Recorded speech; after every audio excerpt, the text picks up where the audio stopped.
नमस्कार, SN education classes में आपका स्वागत है। जय महाकाली। शुरुआत कर दें। आज हमारा टॉपिक है भारतीय रिजर्व बैंक, जो रीट के जो सिलेबस में नया टॉपिक है, आप देखें क्योंकि ये इम्पोर्टेंट टॉपिक है। जिसने बैंक की तैयारी की होगी उसको तो पता होगा, लेकिन जिसने तैयारी नहीं की उसको थोड़ा इसके बारे में नॉलेज कम है। ठीक है, शुरू हो जाते हैं। देखिए, भारतीय रिजर्व बैंक क्या है? तो आरबीआई भारत का केंद्रीय बैंक है। आरबीआई भारत का केंद्रीय बैंक है। भारत का केंद्रीय बैंक पूछा जा सकता है कि भारत का केंद्रीय बैंक क्या है? तो क्या है? भारत का केंद्रीय बैंक आरबीआई है। दूसरा है, भारतीय रिजर्व बैंक को बैंकों का बैंक कहा जाता है। बैंकों का बैंक कहा जाता है। बैंकों का बैंक कौन है? आरबीआई। Bankers bank RBI. भारतीय रिजर्व बैंक भारत की अर्थव्यवस्था को नियंत्रित करता है। भारत की अर्थव्यवस्था को नियंत्रित करता है। भारत की अर्थव्यवस्था को नियंत्रित करता है। आरबीआई क्या करता है? भारत की अर्थव्यवस्था को नियंत्रित करता है और भारत में जितने भी बैंक हैं उन बैंकों का संचालन करता है। यानी सभी बैंकों का संचालन, सभी बैंकों का संचालन कौन करता है? आरबीआई। यानी सभी जो बैंक हैं, जितने भी बैंक हैं, वो आरबीआई की गाइडलाइन को फॉलो करते हैं। बात यहाँ तक समझ में आ गई? आ गई? सभी महानुभाव क्या हो? महानुभाव। और सभी टीचर लोग कैसे हो? बढ़िया हो। देखिए, 4 दिन की चांदनी फिर अंधेरी रात, लेकिन ये आपके लिए लागू नहीं होगा। आपके लिए क्या लागू होना चाहिए? 4 दिन की अंधेरी रात फिर उजाली रात, क्योंकि 4 महीने या 3 महीने का जो समय बचा है उसमें आप मेहनत करो, रात दिन एक करो, दुख देखो, आप जॉब लग जाएंगे, फिर आपके मज़े ही मज़े। ठीक है। तो आरबीआई भारत का केंद्रीय बैंक है। इसे बैंकों का बैंक कहा जाता है। भारत की अर्थव्यवस्था को ये नियंत्रित करता है और सभी बैंकों का यह संचालक बैंक है। देखिए, हिस्ट्री देखते हैं। इसमें हिटलर यंग कमीशन आया था। Hitler young commission,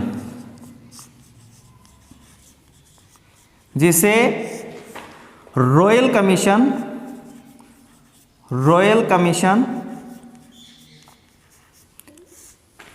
on Indian currency and finance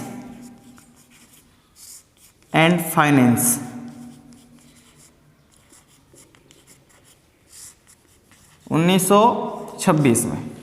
Hitler young commission यानी royal commission on Indian currency and finance जो 1926 में आया था, इसने अपनी रिपोर्ट 1931 में दी और इसने कहा कि भारत में एक केंद्रीय बैंक होना चाहिए। तो भारत में एक केंद्रीय बैंक होना चाहिए, ये किसने कहा था? हिटलर यंग कमीशन आया था, उसने कहा था। तो इसकी सिफारिश के आधार पर भारतीय रिजर्व बैंक अधिनियम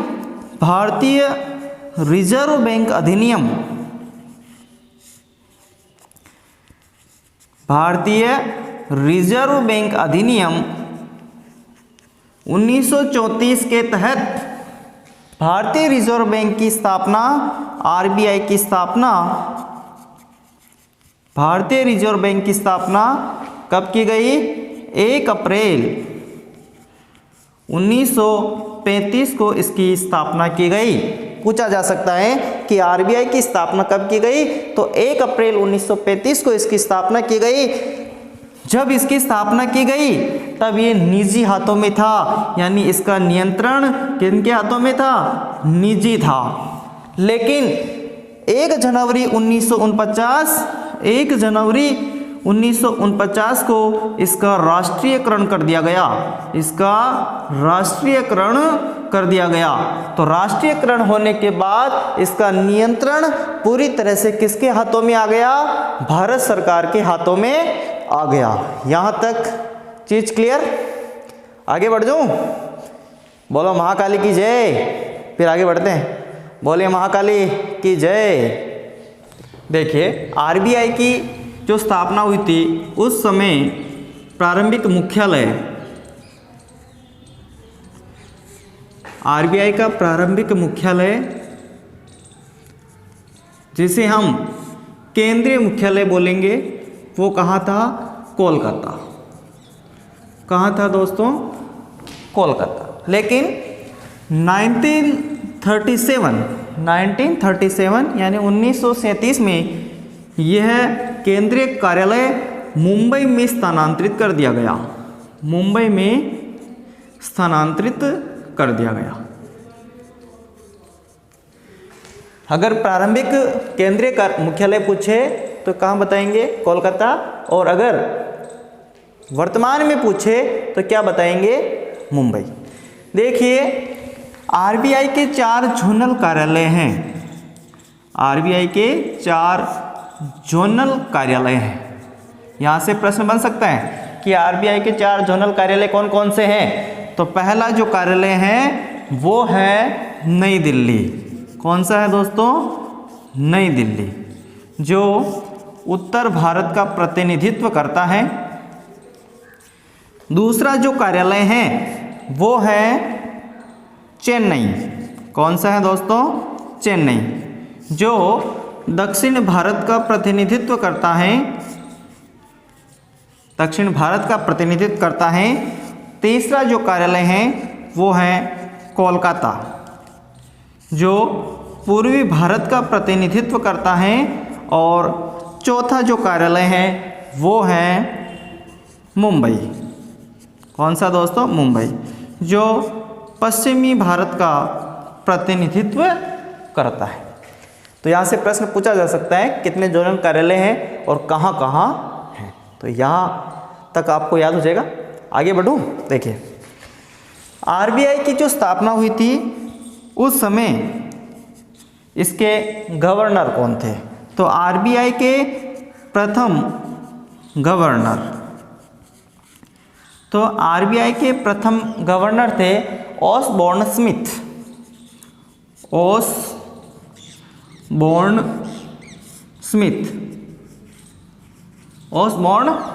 स्मिथ।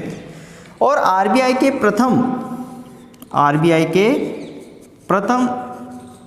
भारतीय गवर्नर पूछे, आरबीआई के प्रथम भारतीय गवर्नर पूछे तो वो गवर्नर थे सी.डी. देशमुख। सी.डी. देशमुख। और आरबीआई के अगर वर्तमान गवर्नर पूछे, आरबीआई के वर्तमान गवर्नर पूछे तो वो है शशिकांत दास। कौन है? शशिकांत दास। शशिकांत दास।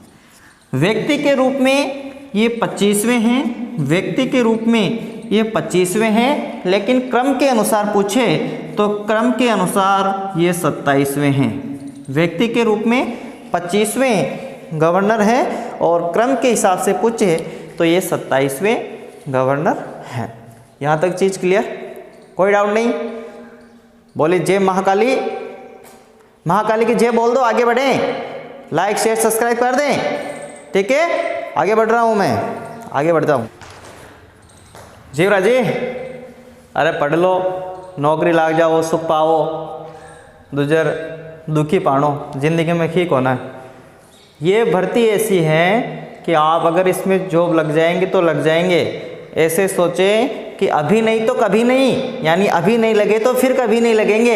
ऐसे सोचकर 3 महीने तक दुख देख लें, आपकी जॉब निश्चित है, यह मेरा वादा है। देखिए आरबीआई की देखभाल कौन करता है? तो आरबीआई की देखरेख केंद्रीय निदेशक बोर्ड करता है। केंद्रीय निदेशक बोर्ड, केंद्रीय निदेशक बोर्ड, उसी की देखरेख में यह कार्य करता है। केंद्रीय निदेशक बोर्ड एक 21 सदस्यीय बोर्ड होता है। इसमें कितने सदस्य होते हैं? 21 सदस्य होते हैं। देखिए, एक तो गवर्नर होगा, एक गवर्नर और 4 डिप्टी गवर्नर, 4 डिप्टी गवर्नर होंगे। अधिकतम 4 ही होंगे, इससे ज़्यादा नहीं होंगे, तो अधिकतम 4 होंगे। 4 जो क्षेत्रीय कार्यालय हैं, 4 क्षेत्रीय कार्यालय, उनके निदेशक, 4 क्षेत्रीय कार्यालय हैं, उनके निदेशक होंगे। 2 वित्त मंत्रालय, 2 वित्त मंत्रालय के आर्थिक या वित्तीय कार्य देखने वाले सचिव होंगे। और 10 अन्य भारत सरकार के द्वारा नामित क्षेत्रीय, विभिन्न प्रकार के क्षेत्रीय जो कार्यालय हैं, उनके निदेशक, विभिन्न क्षेत्रों से संबंधित, विभिन्न क्षेत्रों से संबंधित निदेशक। देखते हैं कितने हुए। 1 4 5, 5 4 9, 9 2 11, 11 और 10 21। देखिए, ये केंद्रीय निदेशक बोर्ड, इसी की निगरानी में ये आरबीआई कार्य करता है। इसमें 21 सदस्य हो गए। और ये जो केंद्रीय निदेशक बोर्ड हैं, ये केंद्रीय निदेशक बोर्ड, केंद्रीय निदेशक बोर्ड, इस केंद्रीय निदेशक बोर्ड की वर्ष में 6 बैठक होती हैं, 6 बैठक होती हैं प्रति वर्ष। लेकिन इसमें एक शर्त रखी गई है, प्रत्येक तिमाही में कम से कम 1 बैठक होना जरूरी है। प्रत्येक तिमाही में कम से कम 1 बैठक होना तो अनिवार्य है। ठीक है, वर्ष में 6 बैठक और प्रत्येक तिमाही में कम से कम 1 बैठक होना अनिवार्य है। यहाँ तक समझ में आ गई चीज़? तो रिपीट करने की जरूरत नहीं है, देख फिर मैं कर रहा हूँ। केंद्रीय निदेशक बोर्ड की देखरेख में कार्य करता है। 21 सदस्य होते हैं, 1 गवर्नर, 4 डिप्टी गवर्नर, अधिकतम 4 होंगे। 4 क्षेत्रीय कार्यालयों के निदेशक होंगे। 2 वित्त मंत्रालय के आर्थिक और वित्तीय सचिव हो सकते हैं। 10 अन्य सरकार के विभिन्न क्षेत्रों से संबंधित निदेशक। और केंद्रीय निदेशक बोर्ड की 6 बैठक होती है वर्ष में, और प्रत्येक तिमाही में कम से कम 1 बैठक होना अनिवार्य। देखिए, ये जो गवर्नर होता है, आरबीआई का जो गवर्नर होता है, उसकी नियुक्ति कौन करता है? भारत सरकार ही करती है। कौन करते हैं? भारत सरकार। जो प्रधानमंत्री कार्यालय होता है, पीएमओ, वो वित्त मंत्रालय, और पूर्व जो गवर्नर रह चुके हैं उनकी राय के आधार पर। तो नियुक्ति कौन करता है गवर्नर की? भारत सरकार। जो प्रधानमंत्री कार्यालय, वित्त मंत्रालय और पूर्व गवर्नर जो होते हैं, उनकी राय के आधार पर ये इनको नियुक्त करते हैं। देखिए, जो गवर्नर होता है उसका कार्यकाल अधिकतम 5 वर्ष का होगा, यानी कार्यकाल अधिकतम 5 वर्ष का बोला मैंने। इनका कार्यकाल अधिकतम 5 वर्ष का होगा, ज़्यादा से ज़्यादा 5 वर्ष। कार्यकाल में वृद्धि भी की जा सकती है, पहले भी हटाया जा सकता है, लेकिन मैक्सिमम 5 वर्ष होगा। पूरे 5 वर्ष नहीं, मैक्सिमम 5 वर्ष। 2 वर्ष बाद भी हटा सकते हैं, 3 वर्ष बाद भी हटा सकते हैं। बात यहाँ तक क्लियर? महाकाली की जय, जय महाकाली। आगे बढ़ जाएं, एक बार लाइक शेयर सब्सक्राइब कर दें। ठीक है, आगे बढ़ूं? ठीक साहब। देखिए, आरबीआई का जो लोगो देखा होगा आपने, आरबीआई के लोगो में आपको एक पशु दिखाई देगा, वो पशु है बंगाली टाइगर। बंगाली टाइगर याद हो जाएगा, बंगाली टाइगर। और आरबीआई के लोगों में एक और चीज नजर आती है, वो है पेड़। और वो पेड़ किसका है? ताड़ का। किसका पेड़ है दोस्तों? ताड़ का। और पशु कौन सा है उस लोगों में? बंगाली टाइगर। आरबीआई में जो वित्तीय वर्ष होते हैं, आरबीआई के वित्तीय वर्ष, यहाँ से प्रश्न पूछा जा सकता है कि आरबीआई का वित्तीय वर्ष क्या है? प्रारंभ में अलग था और वर्तमान में अलग है। प्रारंभ में और वर्तमान में अलग है। प्रारंभ में 1 जुलाई से लगा के 30 जून तक था। प्रारंभ में 1 जुलाई से 30 जून तक था, लेकिन वर्तमान में 1 अप्रैल से 31 मार्च तक है। लेकिन एक चीज ध्यान रखें, भागो मत, थोड़ी शांति रख लो, एक बार देख तो लो, ठीक है साहब? रुको, एक चीज और बता दो ना। देखो 2020-21 में ये वित्तीय वर्ष 9 माह का है। और वो जो समय है वो है 1 जुलाई से 31 मार्च तक का। 1 जुलाई से 31 मार्च तक का 2020-21 में 9 माह का ही वित्तीय वर्ष है, तो ये ध्यान रखना है। बाकी जो है 1 अप्रैल से 31 मार्च तक होता है। यहाँ तक चीज समझ में आ गई? देखिए आगे, बैंकों का राष्ट्रीयकरण। बैंकों का राष्ट्रीयकरण। बैंकों का राष्ट्रीयकरण सर्वप्रथम 1969 में किया गया और वह 14 बैंकों के साथ किया गया। कितने बैंकों का राष्ट्रीयकरण किया गया? 14 बैंकों का राष्ट्रीयकरण किया गया 1969 में। उस समय गवर्नर कौन थे?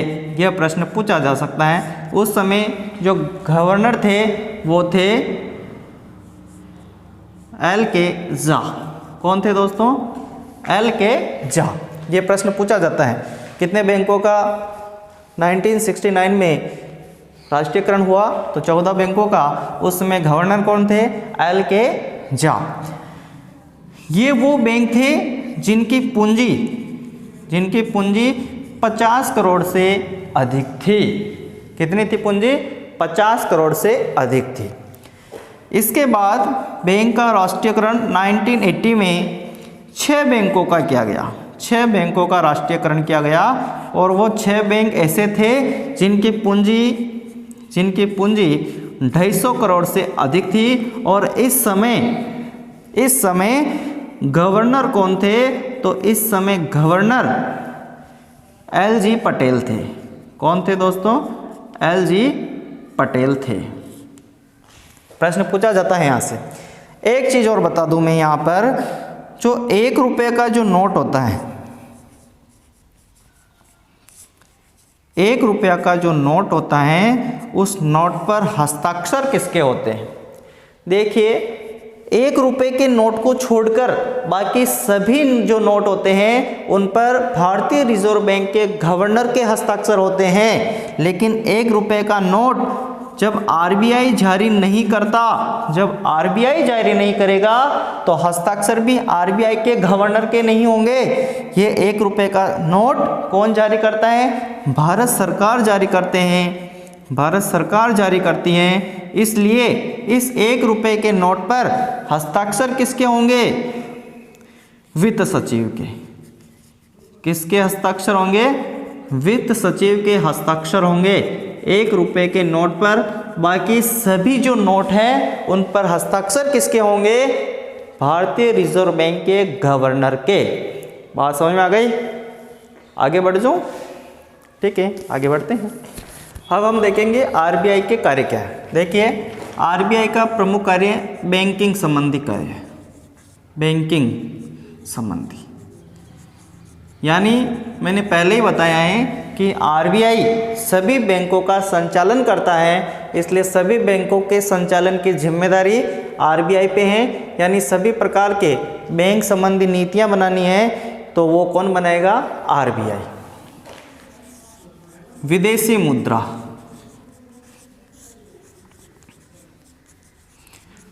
तो विदेशी मुद्रा जितनी भी है उनका भंडारण का कार्य किसका रहेगा?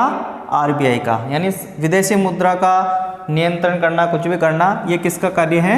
आरबीआई का।